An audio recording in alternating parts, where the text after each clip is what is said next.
Today on Heinz Barbecue, we're making smoked enchiladas.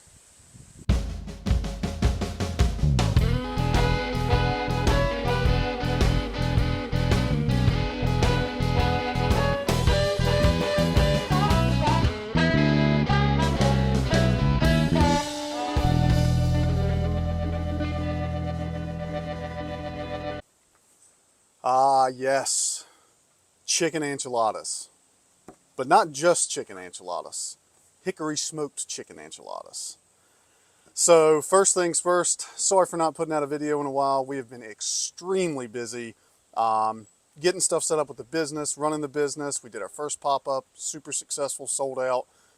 Thank you everyone for coming out and supporting us and for all the awesome feedback. So fall has somewhat kind of showed up, maybe. I don't know. It's been nice in the mornings, probably in the 40s. I need it to get into like the 30s for me to be happy, and I don't want the high to get above 50, and then we can put the bibs back on. But yeah, so I'm really excited to do this one. We've made this dish about 10 times, and every time it just gets better and better, and I don't know why. And I really do think this is a fall dish, and it's super simple to put together. Most of these ingredients are store-bought. So you can cook this on a pellet grill. You can cook this on an offset like we got behind us. You can do this on a Weber Smoky Mountain, a box. You could even do this on a grill with like a little pellet box in there. So the options are endless to make this dish. And that's why I think it's a really awesome dish to make. But really looking forward to putting this out there for you. So yeah, let's get into some ingredients and how we put this together. All right, so our basic ingredient list. We're gonna do 4 normal size chicken breasts. Get these from wherever you want to. Like I said, all this stuff is store-bought. There's nothing here that's really anything that's special. So, Tillamook sharp cheddar cheese. We like using Tillamook. You don't have to. We just think it's a good cheese. What is this? This is the brand seasoning we use. It's got some really clean stuff in it. Not a whole lot of unneeded stuff. But this is our taco seasoning that we use. You got to have some old El Paso in there. So this is our enchilada sauce, sour cream, kosher salt, and some flour tortillas. Like I said, super simple. So to start out with, this is something I like to do. It just helps to break the chicken up at the end after you get done cooking everything and you're getting ready to shred everything. So we're just going to take a kitchen fork and we're just going to poke a bunch of holes in this on all the sides just to make sure everything's kind of tender and the salt and stuff sinks through, so you don't have to go too crazy on this. Just a couple of pokes on each one, especially up there in the upper side of it. It helps to kind of even out the meat, flatten it out a little bit if you poke some holes in it and kind of press on it a little bit. So just kind of take my hands and press down on that thicker edge. So, and then once we're done poking some holes in these guys, try not to stab my finger. I almost just got it. That would not be good. Bloody chicken. So, spread these guys back out on the plate again and pop our glove off. And we're just going to come in there with some kosher salt. And we're just going to sprinkle a good little seasoning of kosher salt over the very top of these guys. And then we're going to let those set and sweat for, I don't know, 10 to 15 minutes. In the meantime, this is a good time to start getting your pit fired up. We've already got ours fired up. And of course, always run good, clean wood if you can find it. But you know, if you can't, run what you got. Run what you can find. We're running hickory on this because we think it's a really good wood. And you guys have probably heard my spiel on that so many times, so I'm not going to do it again. But really super basic ingredients. Also, the leaves and stuff are falling. The acorns out here are absolutely horrible. So if you see me get hit with an acorn, please laugh in the video because I'm not going to cut it out. One will probably end up like landing in the enchilada. So we're going to let these sweat in for, like I said, 15, 20, 30 minutes, wherever they start to sweat pretty good, and then we're going to get it put on the pit. All right, so the chicken has absorbed all the salt pretty much, and you can kind of see that. It's no longer a layer of salt on there, and it's got a nice wet surface on it, so it's sweat in pretty good. It's been about 20 minutes. So it's time to get these on the pit. Pit's running about in between 275 and 310, somewhere in there. We're going to throw these on there. We're going to let these cook to they're about 155 degrees. The reasoning behind that is I'm going to pull these off a little before they're at 165, because when we bake these, when we put the enchiladas together and put them back in there and bake them, we're going to run this at 350, 375 for about 45 minutes. So, and that's going to bring these up and make everything nice and tender and not overcook the chicken and make it tough. Oh, yes. Very nice.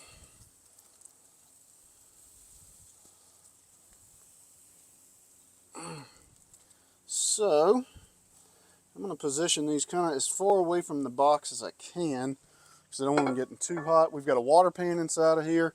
So we're just going to let these cook until either I start to see the flavor kind of looking kind of right on the outside of them, but typically I just let these run to their 155, then we pull them off, shred them up.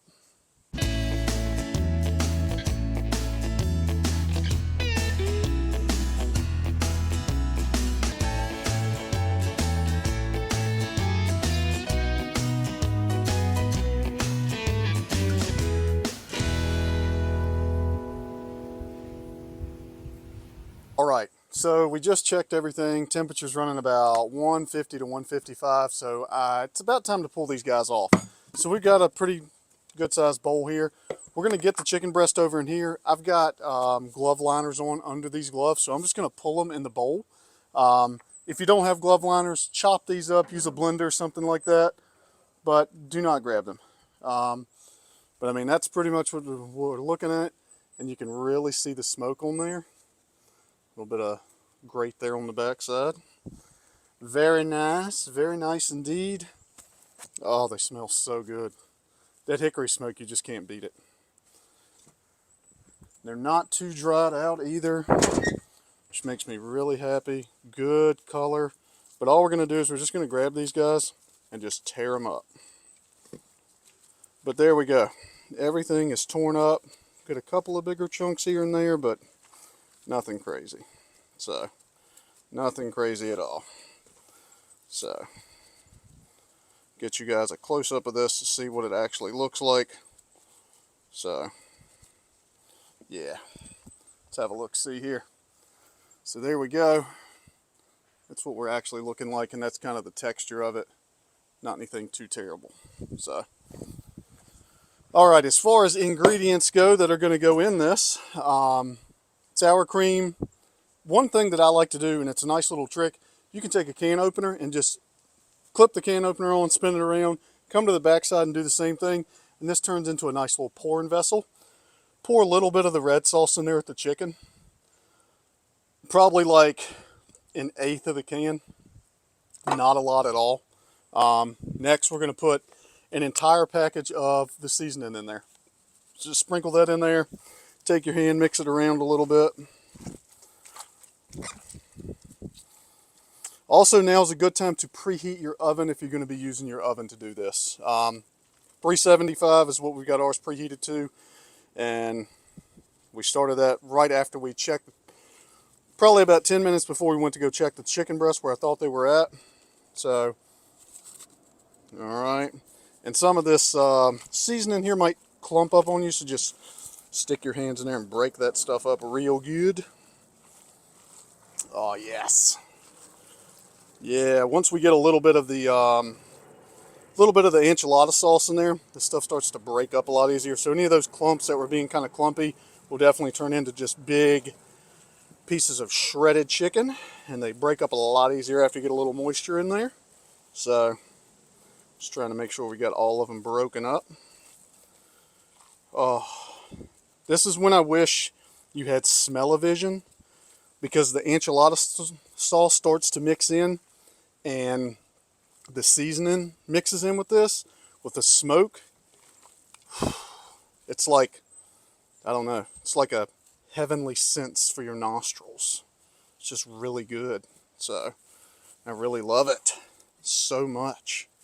So yes. Okay, up next. And if you're going to reuse any of this stuff, I would highly suggest not doing it this way, but pretty much know how much of this we're going to put in there, and this is pretty much all going to get used out here. You want to put about a half of this in here, and this is 1.5 pounds or 24 ounces. Put about half of one of these in there. 3 big scoops 3.5 big scoops, something like that. And then we're just going to mix this in really good. And this is just going to make this, it's just going to give it a little bit of a bite.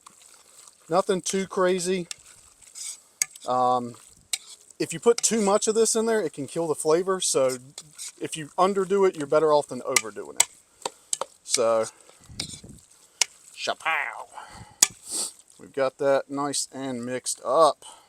Something else I like to do with this is put a little bit of Texas Pete or your favorite hot sauce in there. Probably about 7 to 10 big splashes is perfect. Gives it just a little bit of heat and not anything too crazy. So, and the next thing is, this is optional. Sometimes I do this and sometimes I don't. It depends on kind of how we're feeling. We'll sprinkle some of the cheese into this and actually mix it up. You don't have to do that. I am going to do that. I've got the cheese inside in the fridge. Cheese. All right, so we're going to take, I don't know, handfuls. About 2 handfuls, something like that. Mix in there. We just want to get this combined really good. It's almost a little bit wetter than a sausage ball. It's kind of the texture that you're shooting for here. And I always taste a little bit of this before I put it in there, because sometimes I put a little bit more taco seasoning in there. So,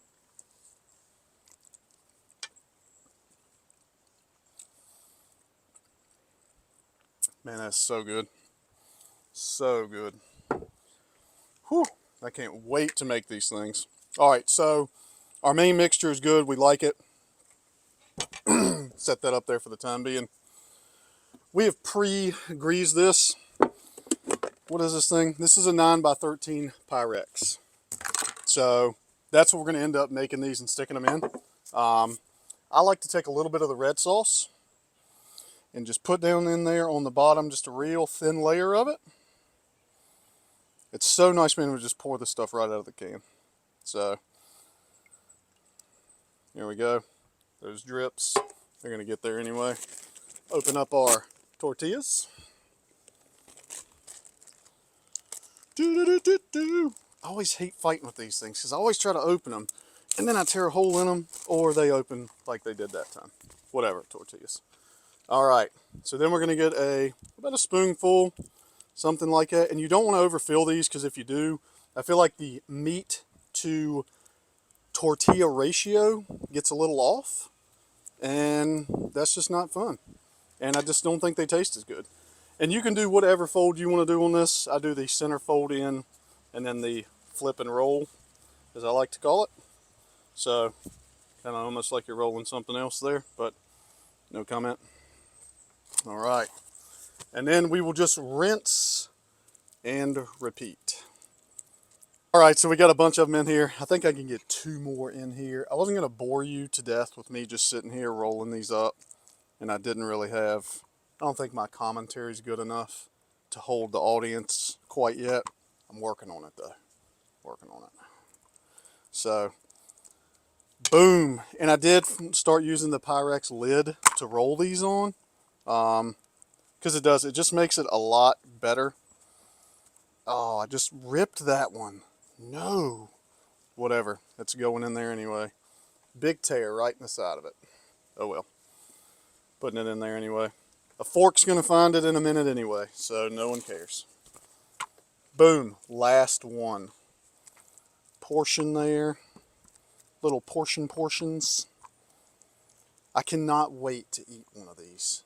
I love these. These are like, I've said it like 700 times. I'm going to stop saying it. They're so good though. They're so good. If you put one of these in your mouth, you're just going to be so happy. All right, I'm probably overloading this some. I don't really care though. But, boom. There we go. And we got 2, 4, 6, 8. We got 9 of those guys in there. So last but not least, we're going to top these off with some enchilada sauce. Now this, I think, is, what's really going to get the Michelin star on this as I say Michelin star while holding a can of Old El Paso. Yeah. Cheese. You put as much cheese on this as you want to. You don't even have to put cheese on it. But I mean, come on. Let's put the cheese on there. Let's cheese it up. Yes. Very nice.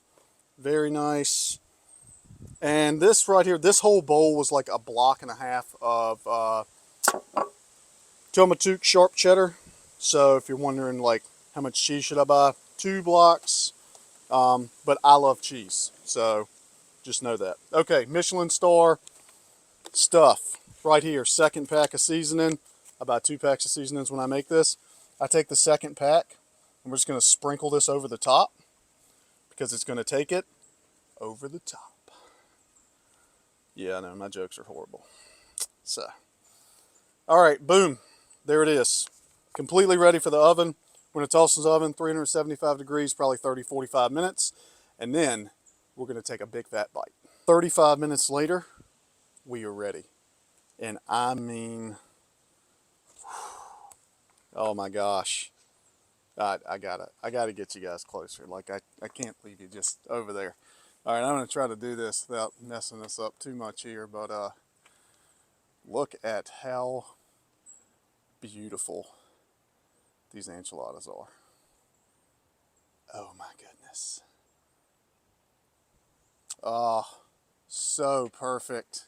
Let's see if I can get the camera set back up here where we can like actually see this somehow. I think that's about right. So, that being said, I think it's time to take a bite here. Oh my gosh. I love these things so much. I'm gonna burn my face completely in half probably. Yeah, that is tongue annihilation right there. I need to take like a bite half that big. The first bite you want to take is the one with all the seasoning on it.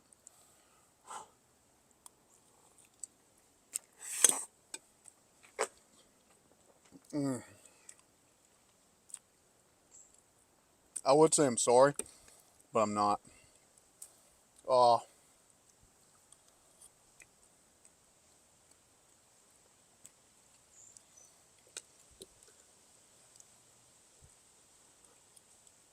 I'm just gonna sit here and eat this, the whole thing. It's got the perfect level of spice.